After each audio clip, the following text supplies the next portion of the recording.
Okay, folks, it's just a little after 7 on March 18th, 2019. We'll call to order this meeting of the Brattleboro Development Review Board. As a preliminary matter, we have a little bit of a procedural situation here. We generally are broadcast to the town via Brattleboro Community Television, BCTV. Because there was no BCTV person here, this gentleman, Ian Keel, who is a member of our board, the DRB, but who also does some yeoman's work for BCTV, has deputized himself to get the camera started. And what we're going to do, I think, is just leave it on the board. It's going to pick up audio from the mics.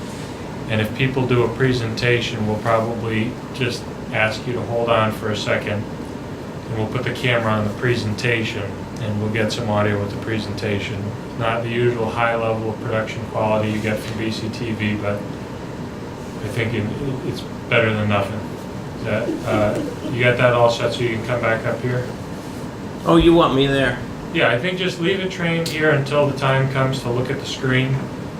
I expect that our first matter is going to be fairly perfunctory, and our second matter is going to have a presentation on the screen. So I think that we could probably do like 2 camera pans without breaking up the meeting too much, and we could give the folks who watch us on TV the gist of what we're doing here.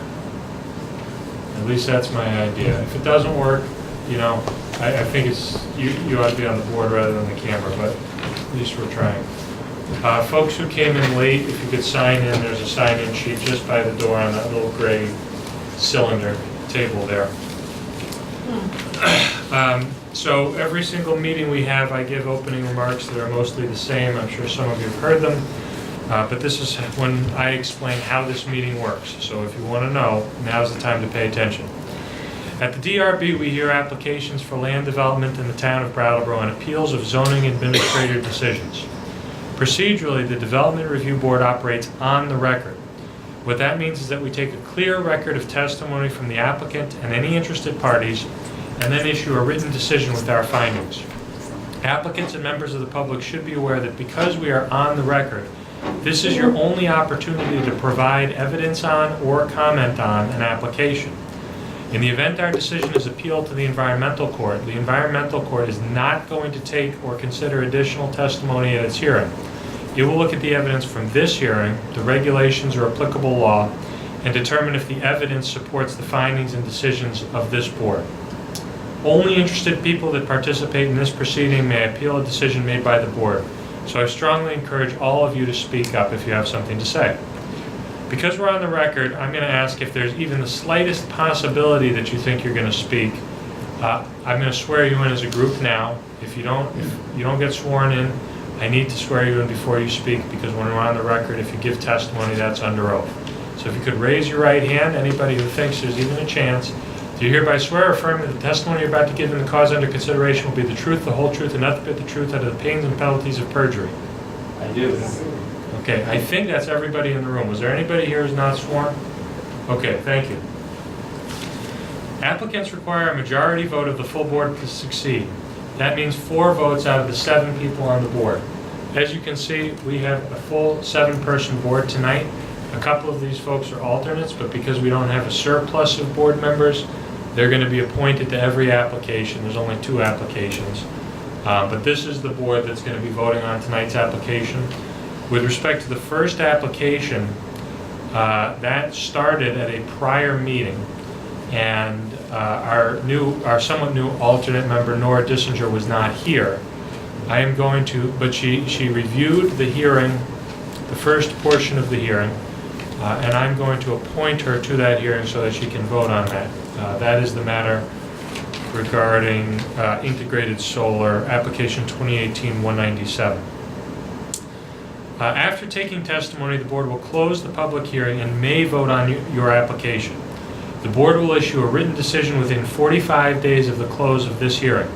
While we may vote on an application at the hearing, it is the written decision of the board that controls the timeline for an appeal. It should be noted that the town of Brattleboro is a party with an interest in land development. The town does not have any special status before this board. Documents provided to the board by the town planning department town attorney, or any other town department or any other town employee will be considered in exactly the same way as information from the applicant or any other interested party. Can I have a motion to approve our minutes from the meeting of January 23rd, 2019? So moved. Second. Okay, any discussion? Hearing none, all those in favor? Aye. Any opposed? One abstention, so that passes 601. Mr. Bannon, has our meeting been properly warned? Yes, it has.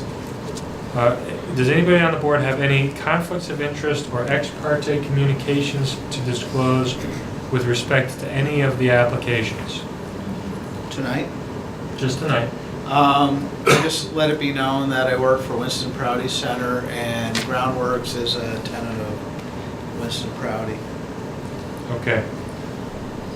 At one time, Groundworks Collaborative was a client of our firm. I did not do any work on their behalf. I don't feel it creates a conflict of interest, but I want to disclose that for the record.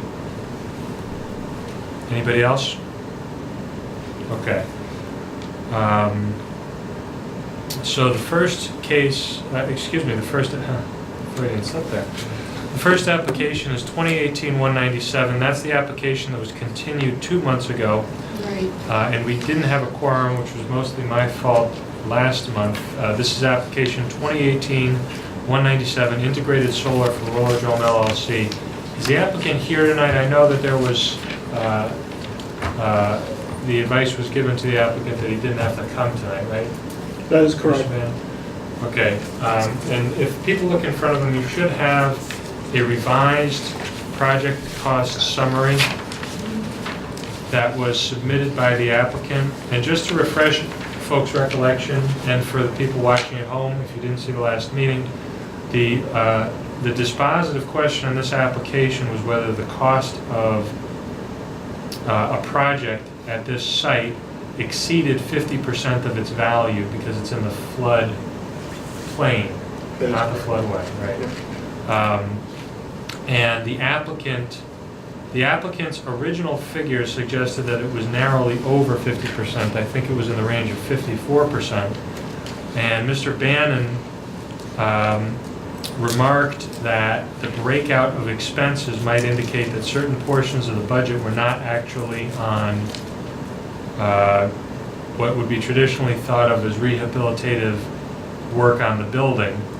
And you can see that when you break these out, there's a substantial amount for the development fee and documentation, legal documents, accounting, etc., for administration, including design time, purchasing, buyer coordination, sales, and engineering and permitting.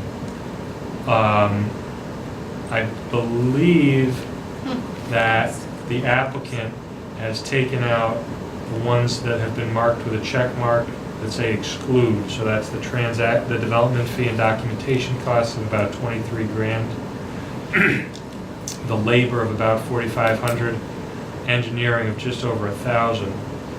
And I think that based on that reduction, his final figure is not this 111, but in fact the 125 handwritten beneath it. And I interpret this as saying that that's 43% of the cost. Am I following along? Yep. And guiding people appropriately?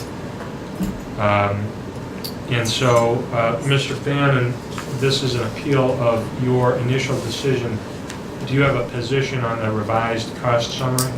Yeah, based on the revised costs, I suggest that the board grant the appeal and revoke the determination of substantial improvement. Okay.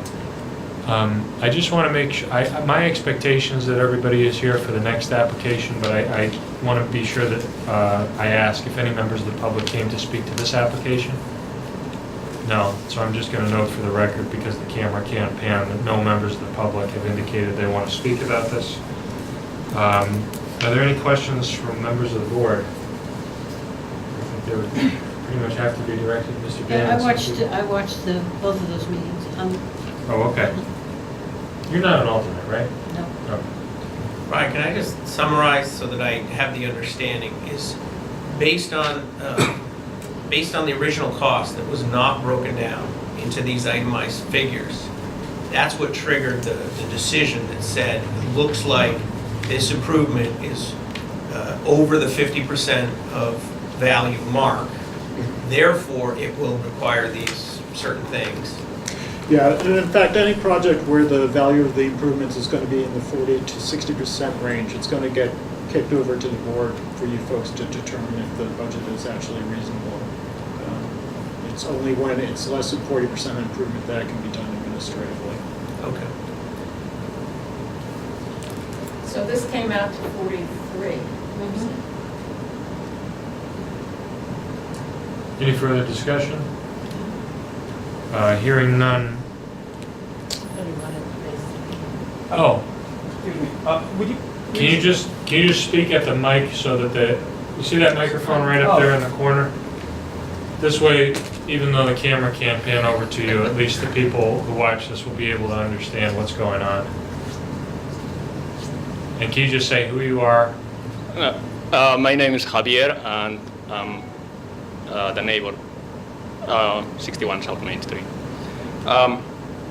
Is this application talking about the amount of money that is going to be expended? Would you please explain about No, we haven't gotten to the South Main Street application yet. This is about a project that's next to the marina, some solar panels, that is continued from the last meeting because the applicant had to come back with some information. I think we're about to have a vote on it, and we're going to start talking about the South Main Street project immediately after we're done with this. Okay. Then, was my misunderstanding. No Thank you, problem. thank you. No problem. Thank you. Any further discussion? Okay, hearing none.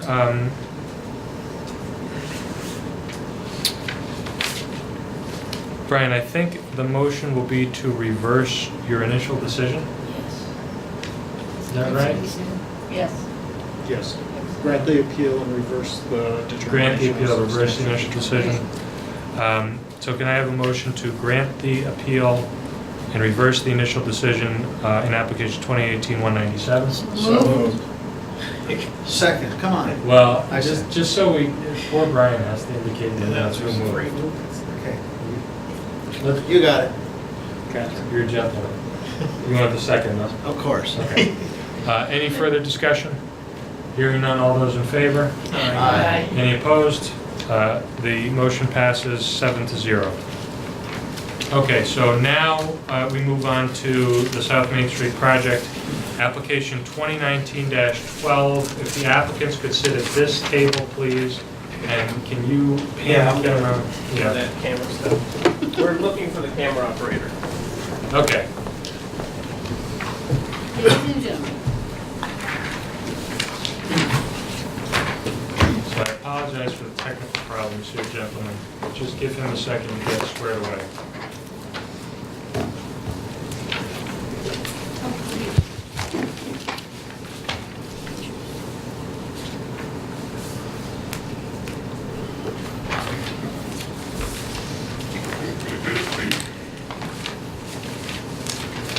Do you want to check their mics as well, Ian? Check. Yeah, I may watch their presentation from here, and then I may put it on a wide shot. That's a better idea than my idea. Okay. Are you ready for them to start, or do you need a second? No, they're ready. Okay. So if you guys could just introduce yourselves and then tell us a little bit about the project, please. Sure. I'm Josh Davis, Executive Director of Groundworks Collaborative. Bob Duncan from Duncan Wisneiwski Architecture in Burlington. Sam Beal, I also work at Duncan Wisneiwski Architecture. So about 3.5 years ago, we were before you with a plan for a new space on Frost Street. And when Groundworks was formed out of the merger between the Brattleboro Area Drop-In Center and Morningside Shelter, we knew that space was going to be one of our biggest challenges to address. Both just the size of the building on 60 South Main, but also finding a permanent home for the seasonal overflow shelter. Not to mention the fact of trying to bring our program and administrative offices under one roof, which has been our goal since we merged. That project that we were here before to present did not move forward. We've taken the time to I would say complete the merger as an organization, and then also search for another location that seemed appropriate. We have searched through a number of sites throughout Brattleboro and have come back to where we are on 60 South Main. We feel like it's the best location given the proximity to town and what we can put on the site. And so we're here today to walk you through our plans. Sir, would you mind killing the lights? You see the switches right there? All of them? Let's see if we can do the one bank on this side. There you go. Good enough? That's great. That's good. That's even better, I think. Okay. Thanks, Ralph. Can people in the seats see all right? All right, is that all right with you fellas? Okay, so go ahead, please. So, may I grab this and stand? Oh, It'll pick you up. yeah, it'll pick Oh, you up. it'll pick me up even if we leave it like that? Yeah, Yeah. that'd be great. Perfect. Oh, yeah. Perfect, wonderful. So, we're here to present the project at 54, now called the new building, 56 South Main and 60 South Main. Give you a background, but with your actually very thorough and wonderful opening remarks, I'm reminded of, or asking the question, because this is on the record review, should we identify each and every component of the zoning ordinance that we've addressed in our site plan? No. Maybe give you a cursory overview. The application is part of the record. It's part of the record, so that's sufficient. Perfect. Because that will save everybody a lot of time. Yes, it will. So, first slide on the screen is a watercolor rendering of the proposed new building that would be located immediately north of 60 South Main. 60 South Main being a circa 1790s building, and the building that is now 54 South Main to its north would be removed and replaced with a new building that meets all zoning criteria in terms of proximity to the street, width, height, massing, the two-story portion, and so on. So that just gives you a sense of the feeling of the building. This has been reviewed by the Division of Historic Preservation because it needs to be compatible with, in accordance with the Secretary of Interior standards, the 60 South Main Street. We went through a couple of design iterations. They preferred that we design a very modern building as distinct from 60 South Main to be representative of its own time and place. And so we've done that. You'll see a prominent main entry to this new building that's highlighted by the little red band there. So we have a pedestrian entrance from Main Street, but because this property is also served by some people who come in cars, including staff and some users of the facility, we also have a prominent entry off the parking lot at the rear.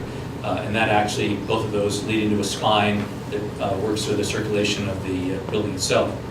So the site plan, Just pull up a couple other renderings that help. so another view from the northwest,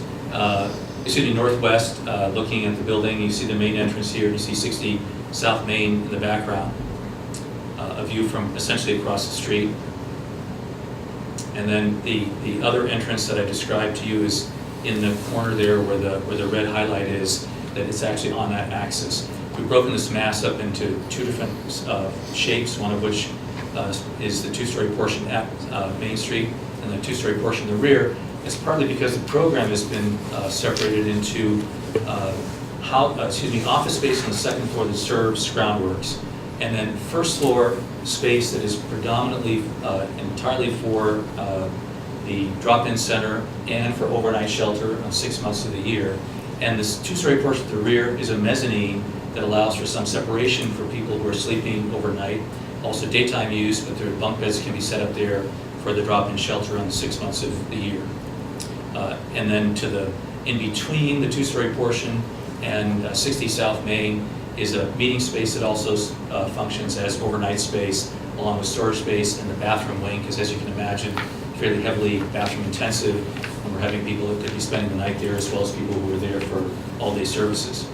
60 South Main will be predominantly supports for 56 South Main, and we propose to do modest modifications to that building, some floor plan reconfiguration on the first floor that will take an unwieldy, oversized bathroom and make it into a handicap-sized bathroom, and a couple of provider offices and meeting rooms there.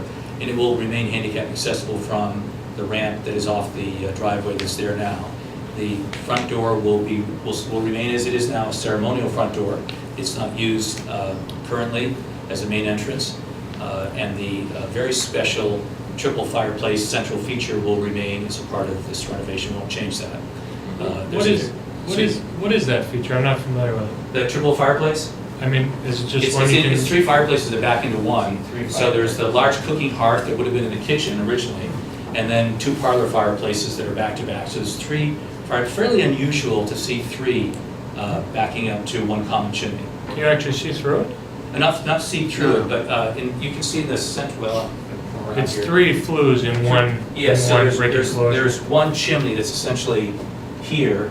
Yeah. A flue that comes into it, flue that comes into it, and flue that comes into it for one chimney mass that projects through the roof. It's much more common to see 2 fireplaces together, but it's a nice feature and we want to preserve that. There's a very steep stair that leads to the second floor. Second floor will be not used as a part of this. The stair is too steep, doesn't meet building code. And you'll see on the site plan, we'll be taking off part of the L of this building and renovating part of the L to create these provider rooms and a handicap accessible bathroom there. Go to the site plan. And go to site plan. I suppose I should note, just for the benefit of the public here, that we don't pass muster on anything that happens inside the building. I just am interested in fireplaces. That's all. Interest duly noted. So site plan and some context photos. At the top is an amalgam of several photos to give you a sense of the context, but 60 South Main's in the center of that, current 54 South Main to the left, and 66 South Main to the right. The next photo down is a photo of 60 South Main, and moving down through the site until ending at the bottom with a view back towards the Connecticut River on the back of the property, which is a fairly steep embankment from the back of the property. And so we're staying away from that bank with all new construction. And you'll see in this site plan, and our pointer actually doesn't work against a screen like that, so if you don't mind. So 60 South Main here, 54 South Main currently in this location. We're proposing, this is the new building footprint of which you've seen the renderings. The existing driveway would remain. We actually are required to provide access to 4 parking spaces that exist here that are part of a right-of-way for 66 South Main. So people will still be able to access their parking here. And we're creating this parking lot that will have parking spaces along, double-sided parking spaces here, handicap parking space here that will serve this, as well as be able to serve this building. We're screening our dumpsters in this location so that there's easy access to fill them and come back out again. Is the grass strip on the south side by those parking? The marker got away from us a little bit. That grass strip right there wouldn't exist because you have to drive across that to get to those Right. parking spaces. So That'll be gravel. that'll actually be paved like the rest of this is Okay. paved. Yeah. Top of bank, you can see the contours here. And parking is away from the top of the bank. This is building setback line, according to zoning ordinance. So the portion of the building, this is the entrance that we saw in the rendering from Main Street, the entrance here from the parking lot. And then the 2-story portion, we will have offices for Groundworks on the second floor here. This is the 2-story portion. It's actually a mezzanine lower level. It will allow for daytime activities as well as bunk beds for some nighttime sleeping, but that's all manageable and from an operational standpoint, people can be on the ground floor below. So, Oh, yeah, so we're also have, the shelter space and drop-in center then has access to a deck here and to green space overlooking the embankment and towards the river. So in the nice weather, we've actually got gardens here and a bird garden, essentially plantings here to attract birds, and the deck that's right here with a little bit of cover. That little dotted area indicates that that's under cover from the first floor. so the fire department wanted to make sure Yes, that. and their we wanted to address that. So the fire department actually said that this must be able to accommodate all turning radii for any equipment in the fire department. And we don't have, least in our repertoire, the turning radii that our civil engineer will have and be able to apply to this site plan. We have a civil engineer that's been hired, but they haven't actually done a full engineering drawing for this yet. So one of the questions that we will have, we'd like to be able to discuss with the fire department, is literally what size piece of equipment do we want to do here, because keep in mind the building is sprinklered. And so the sprinkler system here, which is actually a code requirement for the type of use, the firefighting can happen from here. We're trying to understand, we haven't had the opportunity to talk to the fire department yet, we intend to meet with them, whether or not they mean, can you come in here and turn and bring a truck to here, or are they satisfied with being able to drive a truck in here and serve this from hoses or other apparatus? So we need to have that conversation, and we'd like to have you be mindful of that conversation. We want to work with the fire department for what they need to have.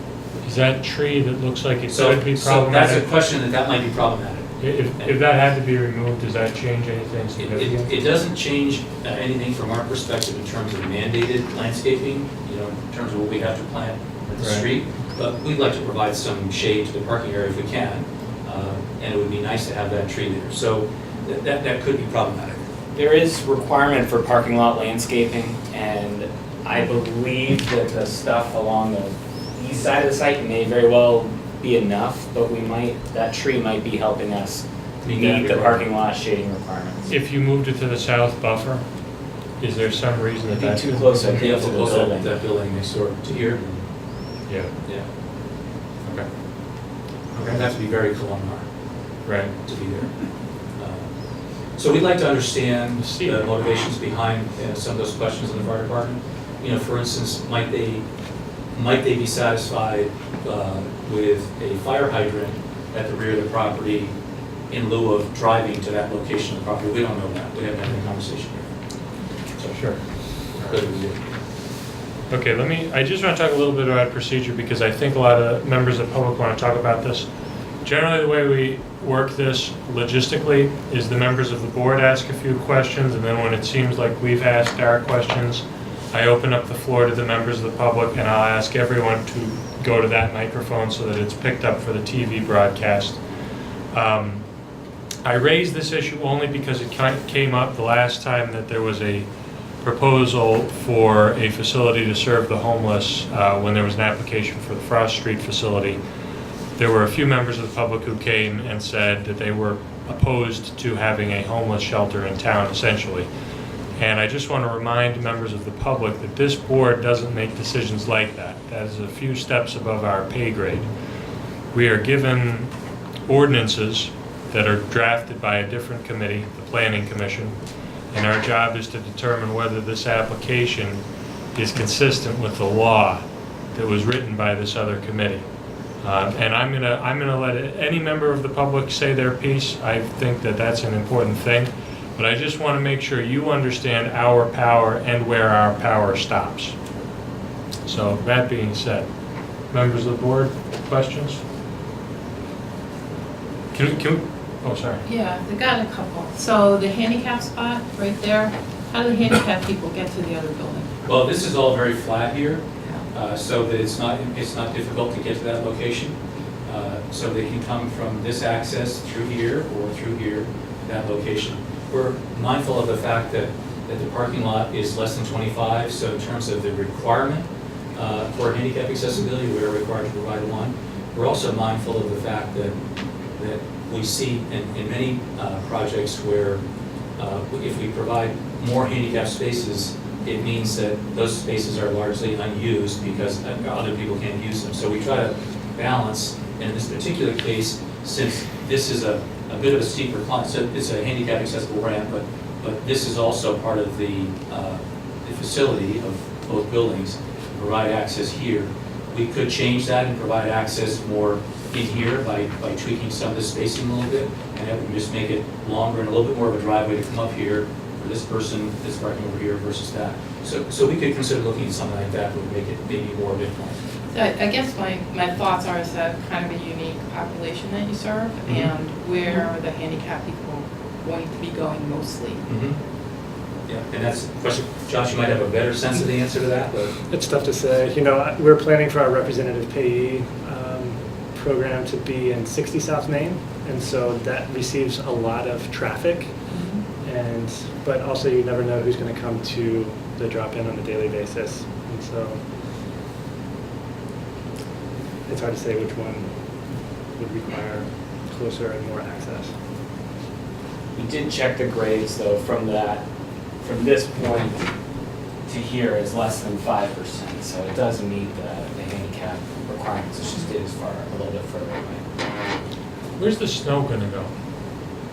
So we're thinking that the snow is going to go here, at the top of the bank. Were any of the other proposed conditions by the fire department, apart from the one that we talked about, concerning? Not really. The only one that we really question, I mean, there's some things that are simple, like where's the Knox box going to go? There will be a Knox box. We will have a fire alarm system for this building. They did mandate fire alarm for 60 to be connected to 54, and from a building code point of view, a fire alarm system would not be required there. So it's more than what we would normally assume would have to be done for a project like that. There's no one sleeping there. I didn't read that as them saying that they wanted it to be required to be Yeah, tied in. I think they said I fire thought they alarms. said maybe. May- They said may- can. They said can be. Oh, can be. Yeah, I don't, I thought it said must be. I'm sorry. Okay. well, if they're not here tonight and they don't say must or have some more Mhm. clearly, unambiguously, mandatory term, when I read may or can, that does not Okay, seem yeah, mandatory. that's not- to me. that is No, it says the building must have a full fire alarm. This alarm system can be tied to the master box on number 54. Right, oh, So so, must would So be. must have an alarm, but not have its own separate call box. So- okay, I misunderstood. I thought the proposal of the fire department that's problematic is tying it together, but you're saying that you think a fire alarm is not It necessary. wouldn't typically be for a business occupancy, would not typically be a requirement for a building that small. You need to have, more than 1,000 people in the building, more than 3 stories. So this is well below the threshold of any requirement for a business occupancy. So that surprised me a little bit. They did say it can be connected to this, Right. so at least we wouldn't have to put in its own separate call box and all the paraphernalia that goes with it, but it did seem a bit of a stretch.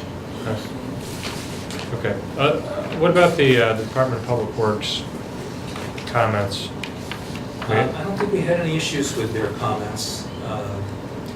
They want to review the sprinkler connection Yeah. and the allocation. That's reasonable. Yeah. All right. There was did you get a copy of the comments by the planning department from the town? Yes, just barely. Saw that this afternoon. Okay, Hold well, up right now. Yeah, that's right. the one that I was curious about was the discussion of the buffers and screening. Yes. Yes. And it's unclear to me if this is all the landscaping that's going to be in the buffers or if you've just marked the trees. This is all, well, let me go to the planting plan. Sorry.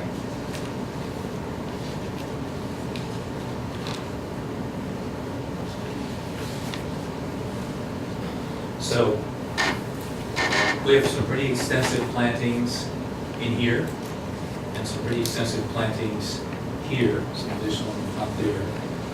We hadn't planned for extensive planting inside the fence here.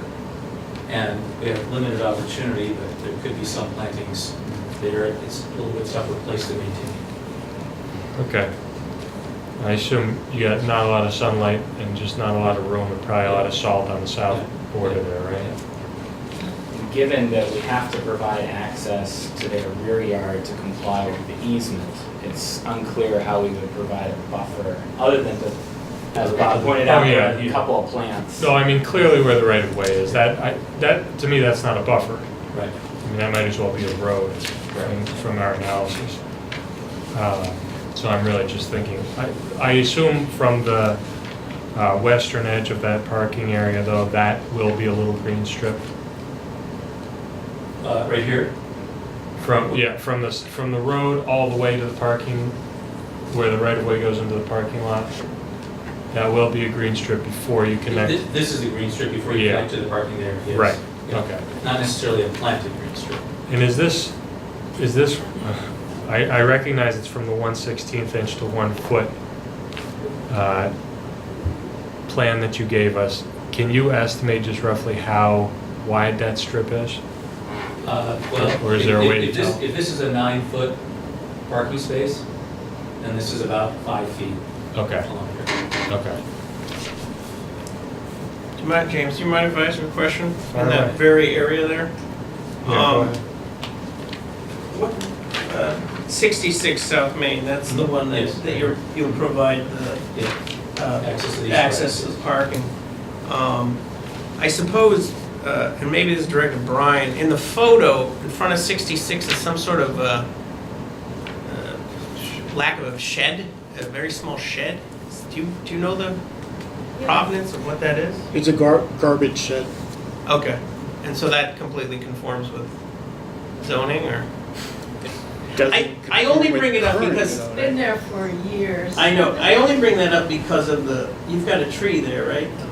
Yes. And that is to comply with the zoning standards?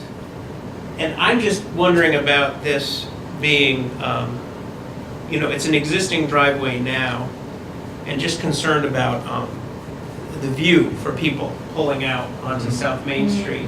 And that's why when I see the photo, I see the shed as well, and say, well, people are having to deal with the shed already. And so that's just my question is, are we running into one of these things where they feel compelled, I love trees. They feel compelled to put a tree there because the zoning ordinance says it. And is there going to be, unintended consequence of causing some visibility problems because you have not only the folks who work and are accessing this place coming there, but also the folks who need to access their parking spots at 66. I want to bring up that tree as a question, and is this something we should think about? What kind of tree would it be? Do you It's know? a Freeman maple. So it would be a tree that probably in all of our lifetimes, the trunk won't be a problem in terms of visibility because it branches fairly high. But, in 75 years, it's going to have a trunk like this that could be more of a visibility issue. I mean, we do have the requirement of one tree for every 30 feet. Yeah. Between the two properties, it's about 150 feet. Yeah. So that is a zoning ordinance requirement that we're not complying with. Huh. How far can that be set back from the road and still be concordant with the zoning requirement? And James, just remember, he talked about that strip being only about 4 feet wide, so Yeah, I know. you have a constraint on how that tree. Oh, I know. I'm asking for my own curiosity as much as anything else. I think they're supposed to be 10 feet, but Okay. If And you start it- moving it closer to buildings, it becomes problematic with That's building too. right. so- Yeah, especially in Maine. is that about 5 feet back right now? I would say that's about 5 feet back from. And that's the edge of the sidewalk it's 5 feet back from? Yes, so it's, the sidewalk is right here, so it's about 5 feet back. The property line and the sidewalk are approximately the same line. I can't remember. Is this an area where there is room to parallel park, or No. does the traveled lane go No. right up the No. side? No. Okay. Drive it No, when every you day. drive Point down taken. that, you drive down that hill and people are parked on the side of the road. Oh, I know. It's really Again, dense. I don't want to be fixated on that tree, but it's just, again, my concern about people entering the driveway, and then also where its shade is cast, which I presume the folks here living at 66 aren't. I'm just trying to think how the sun rises. So the shade is going to do this. This being north. Yes. So it'll be shaded, It'll be shading it'll be this. shading this driveway. Yes, as opposed to casting opposed to shade. centering. Yeah, okay, thank you. That was just. What about a different kind of tree that's not,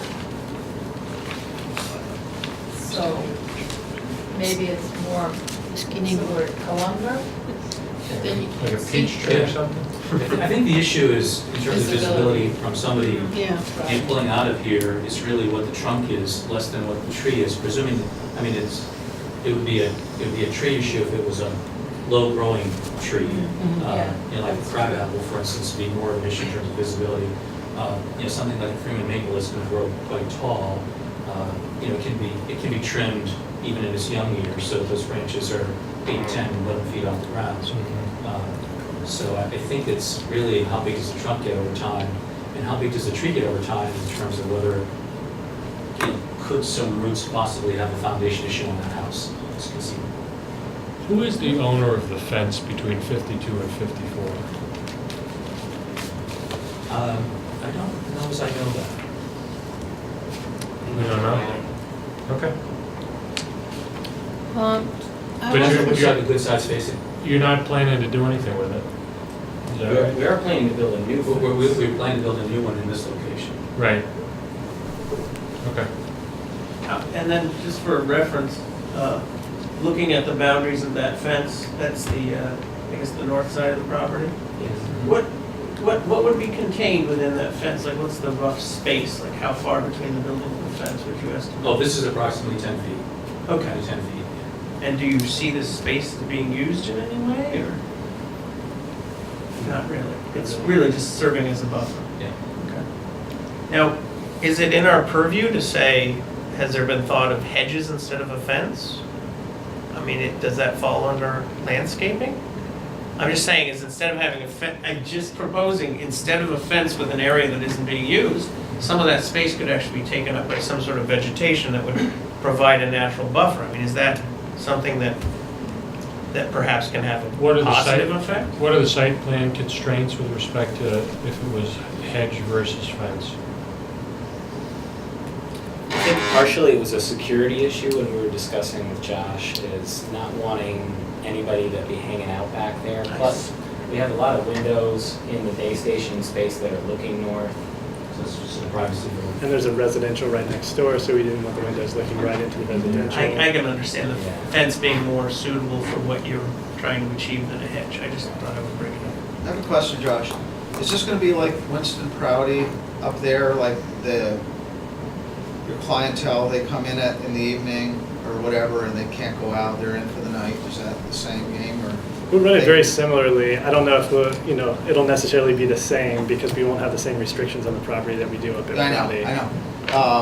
Because is the back porch like the smoking deck, or is that the? It's smoking. No, we were planning on actually that this would be the smoking area Okay, between the that's buildings, fine. well away from the neighbors. I wanted to ask you, 'cause I can't tell you how many times I had to go to the drop-in center when I had a car, and how difficult it was. And yes, you tried to parallel park and hope you could run in and run out really fast. But a lot of the people I know go to the drop-in center that come to the senior center use the current. And is there a way that the smaller current bus could be able to drop people off there? I don't see why not. They can stop at the top of the driveway, depending on what their policy is for stopping in front. Well, they come into our parking lot and turn around, so there's no reason why they couldn't No come in reason and why turn They could come in around. here, if this lot happened to be full, they could come in here, Oh, nose yeah. in, back out, and leave, and drop people off here very easily. I But think. one of the challenges is trying to back out onto South Main. Well, they because- would go out forward, they wouldn't back out. I mean, But now it would be, currently- under current situation. Oh, they'd have to forget back the- out, yeah. forget the But other. now they'd always be able to drive in, Yeah, do a T-turn, and go because I back. think you would be able to service a lot more people as far as the drop-in center is concerned, to get food. I would also point out that the food Yeah, shelf food is shelf not goes away. part of this Right. plan. So the food shelf would not be located here. Oh, And so one of the things that we're seeing here is to create access to the building and get more parking. oh. We've removed the food shelf that is currently in the back of the building in the two-car garage. So there's an end to the L of 60 that comes out about to here. Right. And then there's the garage back here that's actually the two-car-sized garage that would be removed. And it's for a couple reasons. One of those is access and just the sheer number of people that use the food shelf. Yeah, It creates challenges with people parking on the street, trying to pull into the property. The other piece is, I think there's a stigma that's developed around the food shelf where people think it's just for people who are experiencing homelessness. And so it's an opportunity to relocate elsewhere in the community, and we're currently looking for another site for the food shelf. oh, wow, that's sad. Is it just the deceptiveness of the drawing, or is there a somewhat constricted area between where the back of the cars, where the cars would be back to back essentially if the lot was full? So, it's possible that this is distorted somewhat on the screen here, but this is set up to be a normal parking lot with 90-degree parking and a driveway in between. I think it's set up to be 60 feet wide. I know it's not marked on there, but are you able to tell me roughly what the distance would be if you had two cars back to back between the back of each car? Yeah, so if you had, so a 20-foot space and a 20-foot drive lane and a 20-foot space, most cars today are not 20 feet long, so they're going to be 16, 17, maybe 18 feet long. So there's always going to be 24 feet from car to car. And what measures are in place to prevent erosion against that steep slope there? So we haven't done detailed civil engineering yet, but if you can see here these dotted lines on the site plan, we're expecting we will have stormwater retention system on the property. So this parking lot will actually be sloped so that it drains to stormwater retention and doesn't drain towards the back. So the amount of this runoff from this parking lot will be contained on site and not sent over the hill. So the degree that the hill is affected by runoff should not be increased by the development because we're not adding to or closer to the hill. If anything, it's ameliorated because right now it all It all goes goes down. that way, and, yeah. cools down.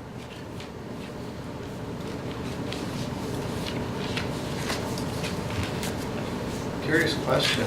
I've just been looking at it because I deal with plowing snow a lot. This place really isn't plowable where you said you plow the snow. Unless you bring a bucket loader in. So, You don't think you can push it to the east of the parking lot? you can plow it in, but you can't plow it back this way unless you literally have a bucket loader, so. Or you'd lose spots? Yeah, you're just gonna pack up the back spots, so. Do you know what the contingency plan is if it's not workable all in the southeast corner? Well, if it's completely not workable because of a 3-foot dump of snow, then I think it's going to have to be snow removed. Right. And I'm sure that the entire town experiences those problems when you have really big snowfall and all of a sudden there's no place to put it. Either the city or private owners have to move snow in order to be able to provide parking or make it safe. I mean, your retention system will take it wherever it goes anyway, so it doesn't really, but. So back to the number of parking spots. So the plan that we've got that the town says, this would want like 22 spots, and we've got 17. So I guess our question is, how did you come up with this being the number of spots that you've got? Or is it just constrained by the size? Well, it's both constrained by the size and what our client feels is their actual need for parking. But clearly, we can't really do any more parking on the site than what we've been able to do, and also comply with program needs and setback issues and so on. Does the relocation of the food shelf mean that people won't be stopping to drop off donations here? Right, the clothing would go with the food shelf. Okay. And how many employees will be parked there approximately, during normal business hours? We'll be parked here, we'll have 10 to 12 employees there at any given time. We can fluctuate, some of those employees work in the community. At night, I figure it's only a couple. Yeah, it's greatly reduced. And you're putting your finger on one of the challenges that we're facing with the property, which is, if you notice, we're filling out the property. And the internal is the same. We're filling out the internal of the building basically when we move in. And we thought, given the location and the fact that we're already established there, that was a trade-off that we were willing to make to have a permanent home for the shelter and where it is. I don't think this is the purview of the board, but has there been any maybe discussion with, I'm just thinking, not necessarily public parking, but private parking, that there's parking that the co-op owns. And certainly that's an organization that I don't know whether it would, make sense that if you had a discussion, perhaps they could give you some parking for employees only. And if employees felt like they could park on an off-site and walk to their work, leaving more spaces open for your clientele. It's just a thought, I'm sure. The Holstein, Or the, what's that? not the Holstein, the Marlboro College Grad Center building has a parking lot too. Yeah. around the corner. Is it our purview and the board to talk about the color? Not really? I don't think we can. Okay. It would be a stretch. Okay. We'd be stretching the character of the neighborhood. In what sense? Well, I mean, we can look at whether the character of the building is consistent with the neighborhood, right? Yeah, but the town has never dealt with paint choices or color choices. Yeah, it's not, the design review committee didn't look at this because It's not an it's, historic. it's, the historic district stops across the street on It would be a fairly unprecedented expansion of what has been a fairly I don't narrowly think they're applied. gonna do a hot paint. Well, that's fine. I was distracted with the camera. You spoke specifically of a recommendation that came from, you spoke about keeping the existing building, and you very much wanting to keep its character. But did I hear there was some suggestion of going with a modern building as opposed to a building? We were encouraged by the Division of Historic Preservation to go to a more modern design than a Okay. more traditional design, which is why you see the shed roof concept compared to some gable roof or other design. Okay. I just simply had a reaction visually when you showed that beautiful 3D rendition, and it just felt like there was a very strong contrast between this large modern building and this. There is, yeah, This- and they purposely were excited by that. Okay. Here's a curious question. So if you have shed roofs like that, does the roof runoff go into the parking lot retention? Yes, Okay. it will be designed to accommodate that. It's very, well, it works great for if you've got that type of roof, so. Other questions from members of the board? We'll open it up for public comment. Just to remind you folks, if you want to comment, if you could approach this microphone so that the television picks you up. If you have multiple comments, I'm going to let people each say their piece before someone goes twice, but I'll make sure everybody has their chance to speak.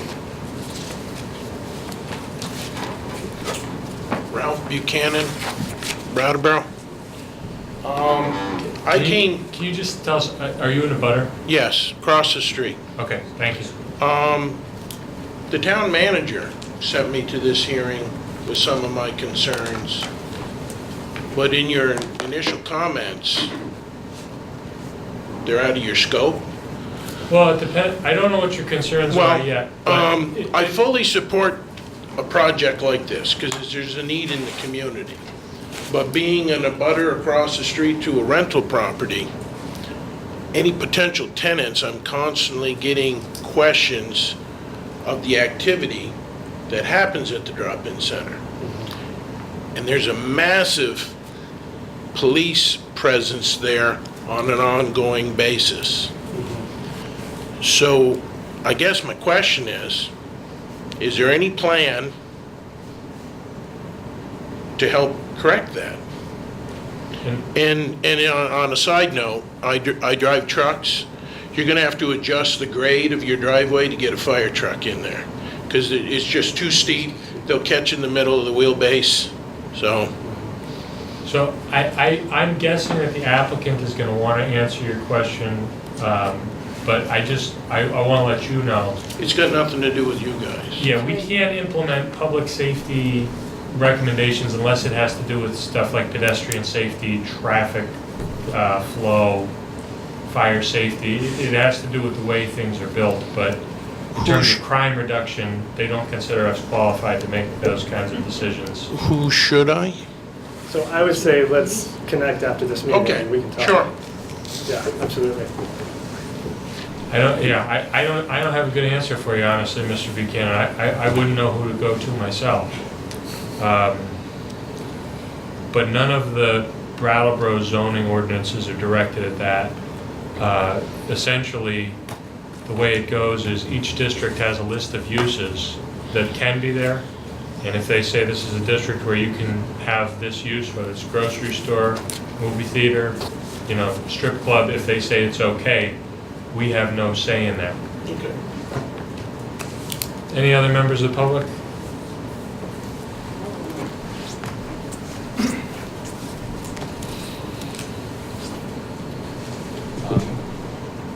I'm the neighbor, 61 South Main Street, and I've been here since almost 2 Y2K. Can you just tell us your name, sir? Javier Choque.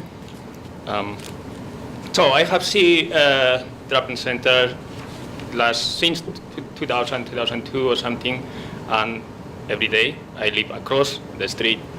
And yes, there is a concern about safety thing, but that's another issue. From my point of view, going with this design is not functional. It's not going to work because it is too small. If you have to go with this design, you will need to change at least the traffic. Needs to be one entrance and another exit. Do you mean the parking lot is too Yes, small? yes, The building yes. is too small, or both? The whole property is small. 2 weeks ago, we have met with Josh, and we had like an informal conversation, and I have mentioned there my concern, saying like it is small. Our population of homeless or people who are in need, it's growing while our students in the whole state is going down. So we have to think in the future. So this space is too small. So now talking about design again, if you wanna go with this design, you have to modify it, redesign, because it needs to be one entrance and one exit. I have seen every day traffic there. It's almost like Walgreens parking lot, like the amount of people coming in and going, and they're stuck there. And this is not just 6 months, it's whole year around. And however, I see every day, it's almost 24/7, feels like 24/7. Because people in the summer, they are still there. So I don't think it's recommended to go with it. If you have any questions. Can I just clarify real quick, Javier, because based on the conversation that we had, I think what he's saying is like a circular drive is what he was advocating. I understood what he means. Okay. You mean they It come took in me a one minute. end, they go through the parking lot, they come out the other? Yeah, yes. That at least maybe can help. But if you love your town, if you wanna see the future, you will need to make a bigger space, look somewhere else maybe. And I have mentioned like maybe some colleges are going out of business and buy the college, because we have to think in the future. For me, what I see is this one is like a black hole of resources going down, and you wanna recover. I don't see good investment for the life of the town. Thank you. Can I just ask a question? Do you think it would help if the food shelf wasn't there? It would cut down on the traffic, particularly people who come by car? No. I've been here again since 2000, so I don't think it's going to help, because people's always it's busy. Like some people are getting dropped there, some people are getting picked up. So there are a lot cars passing through. And if we are going to increase in buildings and offices, so the fire, just think about it. If the fire truck comes to one end, so the other cars are trapped inside, so they won't be able to get out from the bottleneck. It's a bottleneck right there. So it needs to be a redesign. So I just want to respond to one thing you're saying, just to clarify one thing that we can't do. It may be that this is not big enough, the buildings are not big enough to accommodate Brattleboro's homeless population. That may be completely correct. We can't tell them, well, this is a bad idea. Yeah. You can't do this project. That's not one of the things that we're allowed to evaluate. Yes. Parking lot concerns are definitely squarely within the purview of what this board evaluates. But if Groundworks said we want to have one single room and the building complied with all of the relevant ordinances, we couldn't say, well, that's insanity, you need many more rooms. We're not allowed to say that. Okay. Yep, I understand. So, but I think the applicant probably will want to respond to what you're saying anyway, so I'm just going to ask if the applicant wants to respond here. Yeah, I think that Javier's putting his finger on something that we're struggling with the site, with what I mentioned before, is looking for a space that is downtown, it's affordable, and it's available. This was the best location that we could find. The trade-off for that location is that, no, we're not building in for future usage, and so we are building to what we are seeing now and what we have seen consistently in the past few years. I absolutely, one of the places that we looked at is the old CCV space, huge space. I think that's 18,000 square feet and it's on green space. We would love something like that, but the distance from downtown feels like it's irrelevant, makes us irrelevant in terms of the services that we provide and who we serve. With respect to the amount of vehicular traffic, do you think that the renovation up north on Putney Road of the lamplighter facility might reduce the stress here? I actually think the traffic from the food shelf is, moving the food shelf somewhere else is going to have a much bigger impact than Great River Terrace would. Do you have any numbers on the proportion of people that come in for the food shelter and your other services? I don't have that. Could you estimate it anecdotally? I mean, do you think it's more or less than half, for instance? I would say. About half? Or? About half, maybe a little more. I would lean on other staff to more than half of the traffic that's coming through. It's for the food. It's for the food. I just wanted to butt in because reading over your application, I believe there was a traffic estimate. Yes. And maybe you could point me, because I read it and I don't know. Let's see if I can. And I think this speaks directly to what What's on Javier said. Form D? Yeah, where was it? Form D. Yeah, maybe I didn't bring it. Here. So we arrived at this with our civil engineer based on their generation, looking at it as a clinic. But because half of the clients arrive on foot, we reduced what the table generated traffic was assumed to be. So that was 8 trips was the peak hour total, and then 55 was the daily total. Okay, I guess I'm looking at this Form D application, technical checklist for major site plans. Yeah. And it goes through number of parking spaces existing, 10, proposed 17, number of employees goes from 8 to 14. Right. And then this is the thing, because it stuck out, it was a drop. Daily traffic is estimated for existing, 80. Yes. And it says due to food shelf. Correct. And proposed is 40. Correct. So I guess this is part of the record, and I guess we can ask you on the record. This does feel to you like a pretty reasonable guesstimate that you will see a reduction in traffic of that much by the moving of the food shelf? That was Food shelf up 50%. About Yeah. 50%. Yeah. And you said, just a number off the top of my head, the food shelf gets considerable traffic, especially car traffic. I can tell that there's a member of the public who has some information on this, and I think it might be helpful if that member of the public were willing to address this on the record. I'm pointing at you because I saw him look at you with respect to, is that okay? Would you mind telling us about that? Do you mind Can you just let her speak on the microphone? My name is Libby Bennett, and I live in Brattleboro.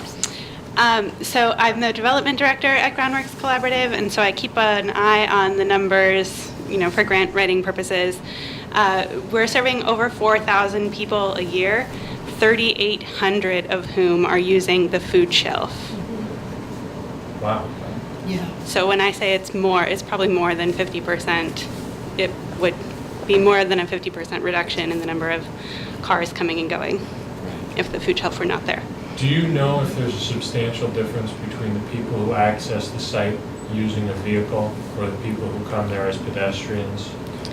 Anecdotally, what I'm hearing all the time is that most of the car traffic in and out is for the food shelf, which is open 3.5 days a week.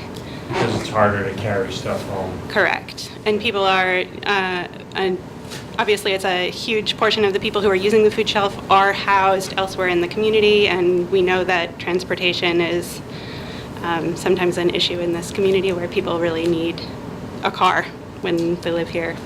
Yeah, I haven't been to the food shelf since I don't have a car anymore. It's been about 2 years. It's too far to walk. Yeah. Not to say that there aren't people who do come on foot Yeah. for the food shelf as well. Thank you very much. You're That's welcome. very helpful. Question on the roof mechanicals, is that heat pumps? What are you using for? We haven't fully designed it yet, but we anticipate air source heat pumps to be providing heating and cooling. Still be quiet. I think we have the same concern. How loud are they? Will they that be? You have a pretty close neighbor. My experience is they're very quiet, but we haven't specified the equipment. I believe that there's a part of the zoning ordinance, Brian, that mandates how loud the equipment is, so we would certainly make sure that we're quieter than what the zoning ordinance allows. But Is it beyond 7? that, I don't have a decibel level right at my fingertips. Is this 70 decibels during the day, 60 at night? It's less, I think it's 45 at night. because it's 45 at night? residential Okay. Receiving property. Okay. Is that the whole town? Is that a town-wide ordinance or is it just downtown? It's town-wide, but it depends on what the zone is and what the receiving property is. Okay. Mr. Chair, did we want to talk about lighting? Did lighting come up at all? No, I was Was I on camera? waiting for you to bring it up. I've got one other question reference to the driveway. Before we go too far. How wide is that driveway? 20 feet wide. How many? 20. 20. Okay, thank you. Would you like to respond to the comment by Mr. Buchanan about the slope of the driveway? Our only response would be that when we engage the civil engineer drawings, we would have to make sure that the slope works. If the fire department comes and they look at it and they say, we can't make this work because of the slope, is it going to meaningfully impact the erosion control function of the parking lot? Part of the civil engineering design will be to make sure that that doesn't happen. We've engaged the civil engineer. We haven't actually asked them to do anything yet, partly because we're anxious about permit approval before we expend a lot more dollars. We're also anxious about some fundraising and some grant applications. So we haven't actually gotten to that level, but clearly their responsibility will be to make this great work. Right. And if the mandate with the fire department is resolved to be that a truck must get in here, must be able to get out, then that's going to be one of the criteria that they will have to design to. Right.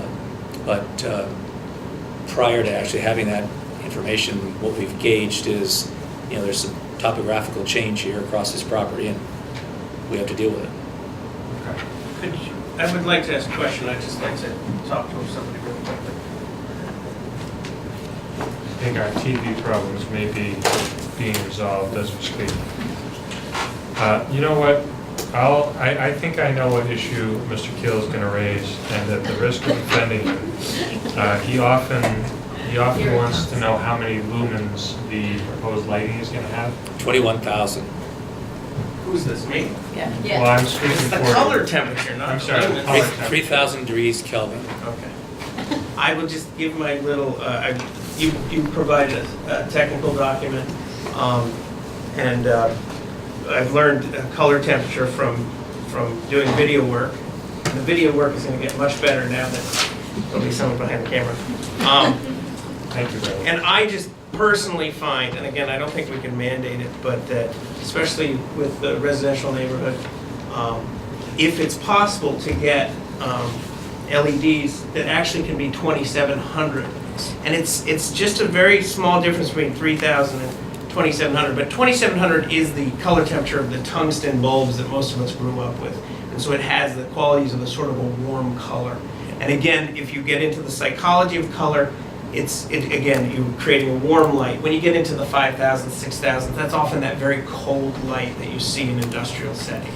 So that's the only thing, is I'd like to mention that to applicants, to think about how they want to present the light you have, because you obviously have restrictions in your shielded lights all in the ordinance. So our site plan, lighting plan shows 3,000 degree Kelvin. I would love to do 2,700 degree. It's very often difficult to find site lights that go under 3,000. Okay. It's hard even, in fact, to find lights for your house that go under 3,000. And I know that because it took me a while to find one that went down to 2,700 for a light in my living room. So it's possible, it's out there, and the LED world is changing faster than anything. And so it's entirely possible that in 6 months or a year we could have commonly available 2,700 degree Kelvin lights. Right now they're hard to come by. And then I guess that was just they indulged me to talk about color temperature every time there's a big project. I hate the Brattleboro streetlights. I think it's a very reasonable thing to talk about. There's the psychology of color, but then I'm sure there's also the science, and some people think it creates more clarity at the colder temperatures. I don't know. So I just have a more general question: is maybe if you call up one of your more 3D renderings, to just describe a little bit of what the lighting is on the site, so we can understand that. Because you have these wonderful. These were provided to us, but I'm just curious as to what the lighting would be like on the property. So the building lighting is going to be predominantly concealed lighting in ceilings. So at the main entrance there that you see coming off of Main Street, the main entrance of the new building, there will be light in the ceiling there. So consider it like an outside hallway. It has downcast light. Yeah, because it's a covered, protected area. Then at the sort of the historic building? Yeah, we actually hadn't discussed that, and because they don't encourage people to use that door, and we are not encouraging people to use that door. We don't want to actually accentuate that. And the same thing would be true in terms of building lighting on the rear side of the parking lot. There will be lighting in the ceiling of the entry. There'll be lighting in that little porch area on the new building at the rear. Where there's a deck and there's kind of a covered porch there, and also at the very eastern side, we'll have some ceiling lighting in at the outside the doors of where you can go from the drop-in shelter to the deck. We have bollards along the south property line to 66. So they're like, remind me again, bollards? like a 3'6" high fixture that shines light down the ground. So that'll show up. Those are the B fixtures on that site plan. And actually, maybe I don't know. Sam, do we have the on the We have street the lighting plan. It's just not terribly easy to read. So these are bollard fixtures here. So instead of like gate high, passing light in the direction of the parking. It's like the thing that prevents you from driving through the front door of a 7-Eleven. Yeah. Oh, yes, a bollard. Yes, Okay. These won't prevent you from driving in anything. You'll drive over those before. Well, But the key thing is that It looks that the part of the drive will be illuminated for you to pull in. When you look at the, I don't know if you have a copy of the watts per square foot, of the lumens. Yeah, we have a country. So, all right, so you're going to see here, close to this building, you're going to see 70.1, right next to that bollard. And here, 64.7, but they drop off pretty precipitously because we really want to be in a range of 1 to 2 to 3 foot candles in any of those spot locations. But right here at the entry, there's going to be light. Right there, there's going to be light at the bollards, and you can see this is like, I think this is 53 or 63, I think, whatever it is. But close to the bollards is fairly high intense lighting. And then we'll have parking lot lighting that is now going to cast light this way, away from Main Street to the parking lot. And that lighting dims, we say at 10 p.m. Yes. Would dim down to a much lower level. Yes, but would remain on throughout the night, and that's for security purposes. So these readings are when the light's really on. They will be less foot candles when that's dimmed down. But are those, Those are like 20 feet? foot Yeah, 20 foot tall pole lights. And then if you go back to that 3D rendering, Sure. I just find that's, actually the other one, the street view is a really, it helps me visualize it. With those, what you just mentioned, they would sort of perhaps Like, rise up One of above them that would be, house? one of them, it wouldn't be higher than the It peak. wouldn't be higher But than one that would be peak. back in there. Yeah. You might, I think that other one was closer to in here, so you might actually see that, Okay. like over there. So you're not seeing any of the landscaping that's gonna be happening here that's gonna Yes. probably shield that pole. You know, the 5 street trees that we've talked about going across here.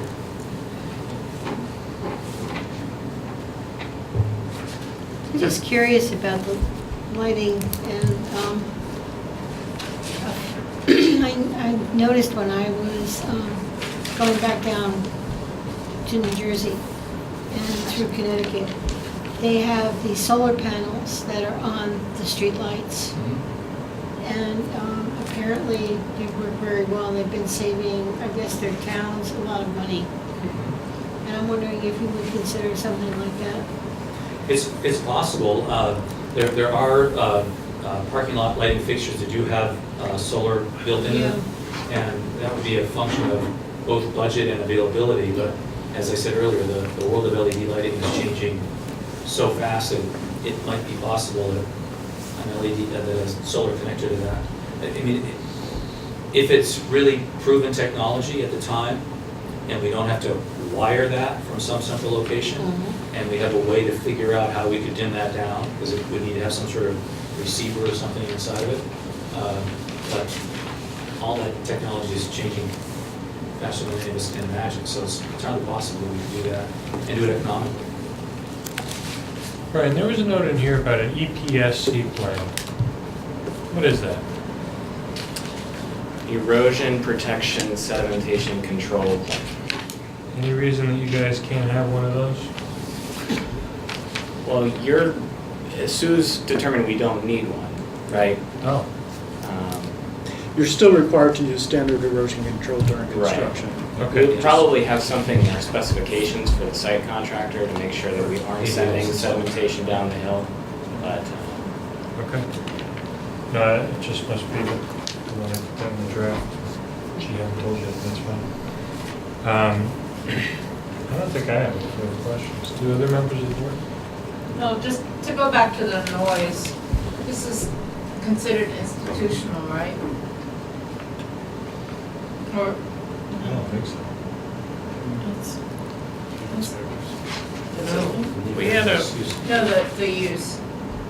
The residential's 55 during the day and 45 from 10 to 7, the noise level. And commercial or institutional is 60 during the day and 50 at night. So it makes a difference as to whether, Yeah, but it's based on the receiving property, so if the property to the north is residential, so that's okay, the one that applies. so it'd be 55, 45. That is correct. James, I had,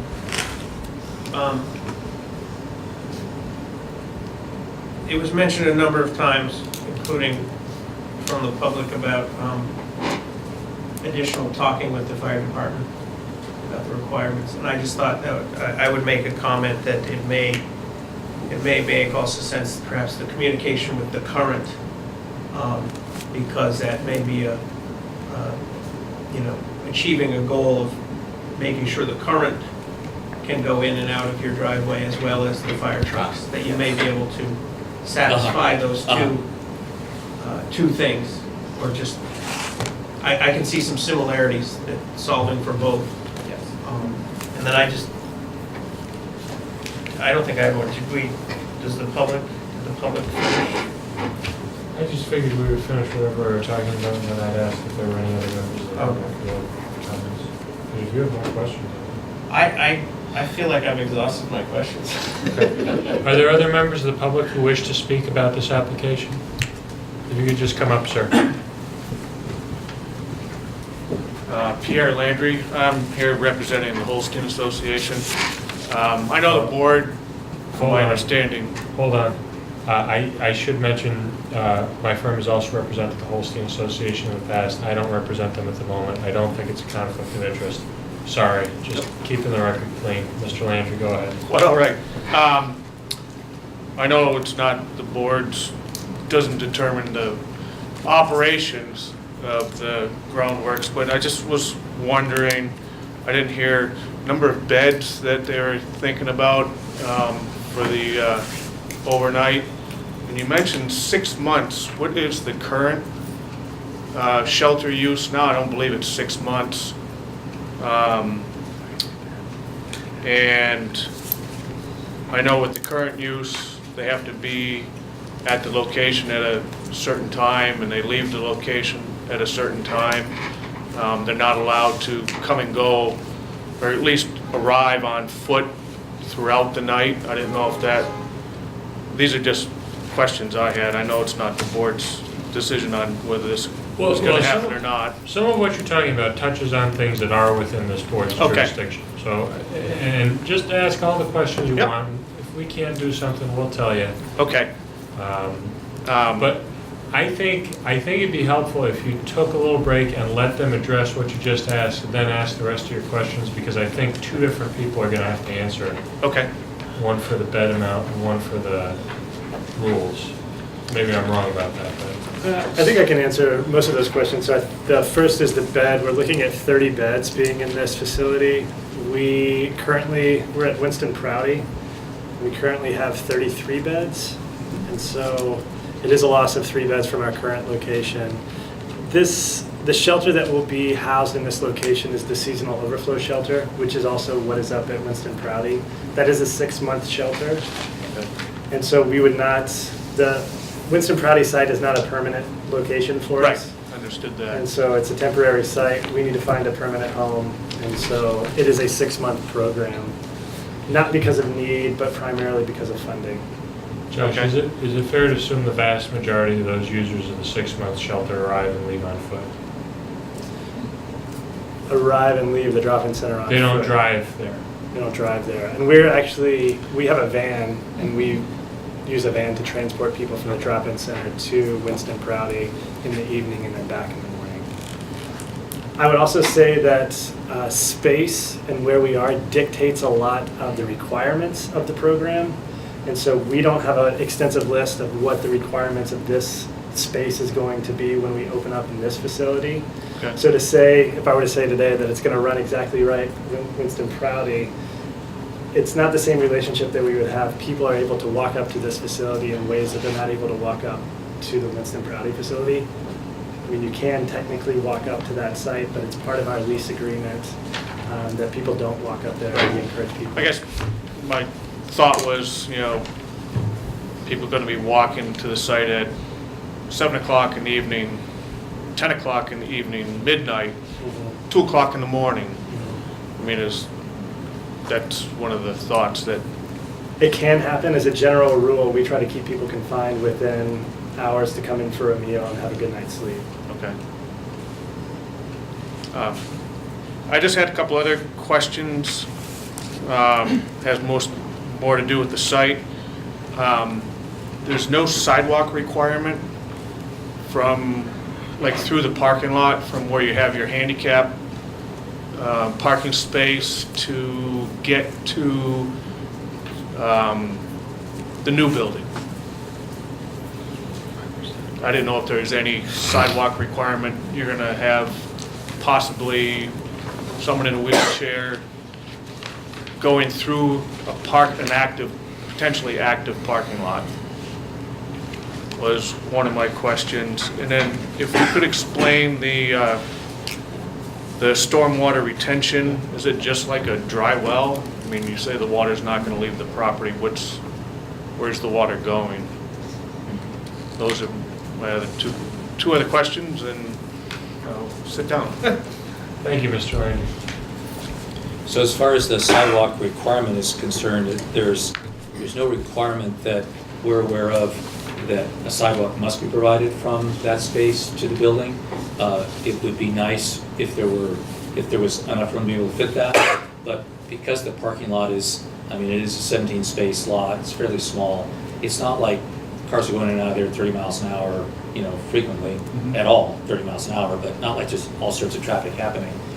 We would expect that it would be relatively safe for people to do that. Stormwater retention, once again, hasn't been designed yet. We're assuming we will need to do that. We do that on virtually all of our projects.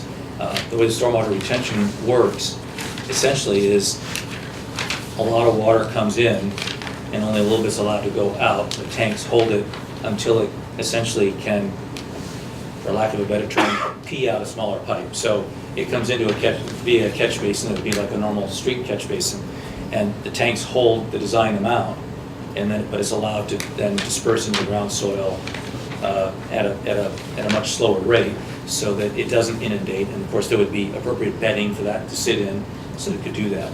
But that system hasn't as yet been designed. But that's typically the way that they work. And it could require some additional excavation in order to get the right soils for it to dissipate. So, but that's part of the actual site design that will happen as we move forward. There's no way to have even some sort of maybe like painted path for the wheelchair to access the building to, even if you didn't have the room to build a dedicated sidewalk? Or perhaps even a slight raise of the grade. I think Mr. Landry makes a pretty fair point about the wheelchair access. And I can see there's not room. It's also fairly obvious it's a constricted site.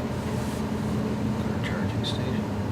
I mean, a striped area, or perhaps a change in texture or material in the parking area would be relatively easy to accomplish. And if nothing else, it would alert drivers that driving over something different, pay more attention. I don't think that's an unreasonable request. I realize that with something technical like a doorway, there's a required width that's really quite wide.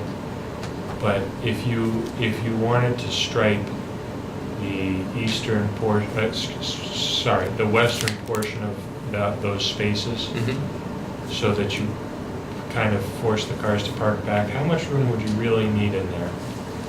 If you wanted to give the almost like a bike lane for wheelchairs in the front? Are you talking about something like here? No, I'm talking, Closer to I'm the saying building. you would force the cars on that side to park slightly back. And thus there would be a strip of pavement. I wish I had a laser pointer. The top end of Yeah, I think on the west he knows edge. what I mean. right here. Yeah. And so there would either be bumpers or striping at the end of the. I mean, technically, you wouldn't have enough space for the question you asked at the beginning of this meeting of how much space do you have between cars when they're parking. And that's what I'm getting at. Would you create a domino effect? of There'd space? be a domino effect that you'd have difficulty backing up to leave the space. I think that what's more readily achievable would be to have a striped area or a change in material. Maybe it's a permeable paver, across that area. That might help with our stormwater retention, and that would indicate something that as you're pulling into those spaces, there's something to be aware of. Oh, why is this change in pavement? And that's kind of a warning strip. I'm surprised Ian hasn't brought this up. I don't see a proposed bicycle rack. Yeah, where's your bike racks? We have bicycle racks. They ask about it in Burlington too. So we have bike racks both covered and uncovered in the front entry as well as at the rear. So whether you want to come to the front door or the back door, Can I just ask a question real quick? When you said bike racks, what is this? Bike racks. Those are additional bicycle racks. Okay. More bike racks. Is it ever? The handicap thing is intriguing to me, I guess is one way, but is there any way to maybe have like a blue crosswalk go down the center or something like that? A path, almost like a yellow brick road sort of pathway to... It wouldn't be any harder to do it down the center than it would be to do it on the edge of the westernmost spaces there. Yeah. It would just mean that people might, I don't know whether it would work as well as a warning strip. I don't know. I think we'd have to just try to think about what would be the better warning strip if we were to one side or down the middle. Well, what I have in mind is a general and slightly vague condition that you provide some means of marking the parking lot so that there is a route for handicap to travel, and leave it to you to figure out how to do that. If we did that, do you think that would cause a problem with everything else in the design, and you can figure something out? No, I think we could definitely figure something out. The only thing that I worry about is if we do a change in materials, is that. Well, I'm not suggesting that. I was imagining just like a blue crosswalk that went right down the middle of that. Something striped or some other delineation on the, that would be really just safer in the terms of differential settlement between materials. So asphalt, if it settled a little bit, would be maybe different than brick pavers or concrete pavers might. And so you get a hump or a bump, or the plow catches one material and deteriorates. It would certainly be simpler to do if we could do it via some sort of striping mechanism. Or something visual, you know?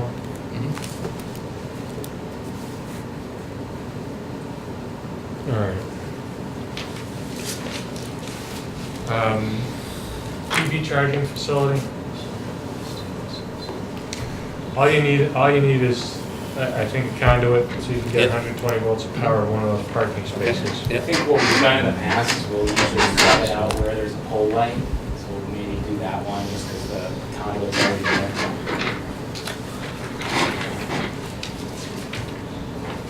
So I think that, are both buildings sprinkled?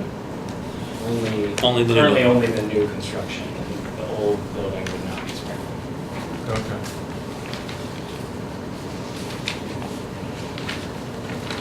Brian, do you have any knowledge of why there's an alarm requirement here? No. I feel like we've had similar applications without that recommendation, but I don't know why. The town has been exploring having more rigorous standards for that, but if you put in conditions, Is it an unusually onerous condition? I don't really know what's involved in. I don't also know the exact cost implications, but it wouldn't surprise me if it was the high single to the low, two numbers before the comma for that building. Partly because we'd have to connect it to the panel in 56, which requires going through the foundation of 60 and digging underground and so on. So it wouldn't surprise me to find out that it was a $10,000 number, but I could be off by $5,000 either way. And it's a non-smoking building anyway, right? Totally. Non-smoking and non-sleeping. Yeah. Yeah. it's possible the fire department didn't realize there would be a change in occupancy, so. Right. They might have been thinking somebody was sleeping there, I don't know. Okay. I'm going to ask the public for further comments till the board is done. Any members of the public have comments on this application that we haven't heard from? Or if you've been heard from, speaking. Yes, sir. Again. One more time. One more time. Well, actually, as many more times as you want, but. Okay. One more time, Javier Choque. Right now, they have two entrances. They are using both properties, and both properties have parking. And what I see is they are already struggling using both. And from my can be like a bold idea. If you don't have a space, you need more. You can extend perhaps to 3-story building, and so you have an exit maybe like this wide or like High Street, and when you are going to Harmony Park, there is that entrance now. It's walking, something like that, but would be an exit. If you wanna really accommodate here, town. Otherwise, I think you just have to look for another place bigger. I think that's only. Thank you. Are there any other members of the public with comments?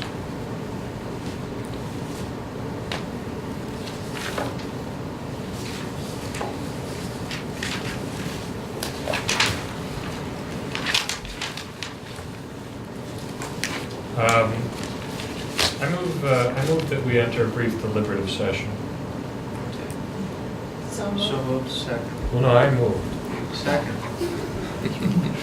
Second, okay, any discussion?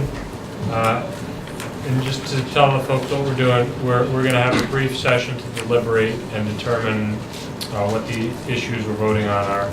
We'll probably come back here in 10 minutes. All those in favor? Aye. Any opposed? Motion passes 7-0.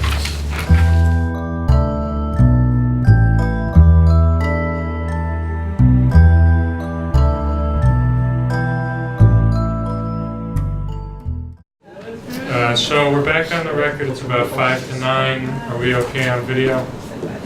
Okay, so we have a deliberative session, and could somebody please make the following motion to approve application 2019-12, Duncan Wisneiwski Architecture for Groundworks, to approve the application with conditions that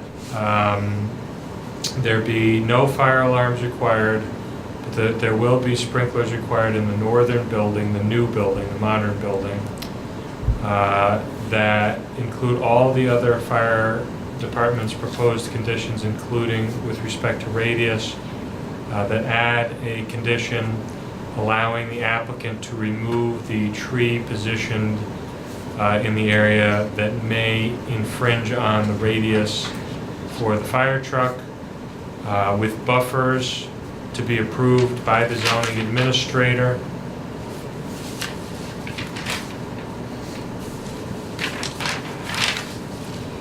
The lots have to be held under common ownership. An outlet appropriate for charging must be provided adjacent to the parking.